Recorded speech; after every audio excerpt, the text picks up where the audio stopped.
Hello बच्चों, question में given है for any H like system the ratio of velocities of first second and third orbit that is v1 v2 v3 will B.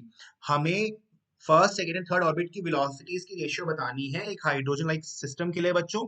तो जब Bohr model हमने पढ़ा था तो बोहर मॉडल ने क्या बताया था? बोहर मॉडल ने nth ऑर्बिट के लिए वेलोसिटी का रिलेशन बताया था। वो क्या था? v is equal to V naught into Z by N, क्योंकि बोहर ने बताया था कि जो nth ऑर्बिट की वेलोसिटी है वो एटॉमिक नंबर के डायरेक्टली प्रोपोर्शनल रहेगी और ऑर्बिट नंबर के इनवर्सली प्रोपोर्शनल रहेगी।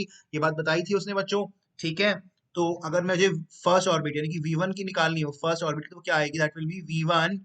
ठीक है, अब हाइड्रोजन लाइक है यानी कि z1 है बच्चों, एटॉमिक नंबर 1 हो जाएगा ना, तो क्या हो जाएगा? v naught 1 divide by N भी 1 है, that will be v naught only. ठीक है बच्चों, अगर मुझे v2 निकालनी हो, v2 क्या हो जाएगी? v नॉट z1 है n2 हो जाएगा, that will be v not by 2 बच्चों।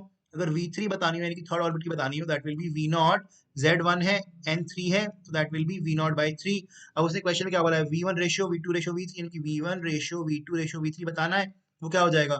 v not ratio v not by 2 ratio v not by 3। क्या कॉमन है तुम्हें? v नॉट कॉमन है, काट दो। So what will be the ratio? The ratio will be v1 ratio v2 ratio v3 equals to 1 ratio 1 by 2 ratio 1 by 3। क्या कोई option है ये? हाँ, ऑप्शन बी है, so option B will be the correct answer बच्चों। Thank you.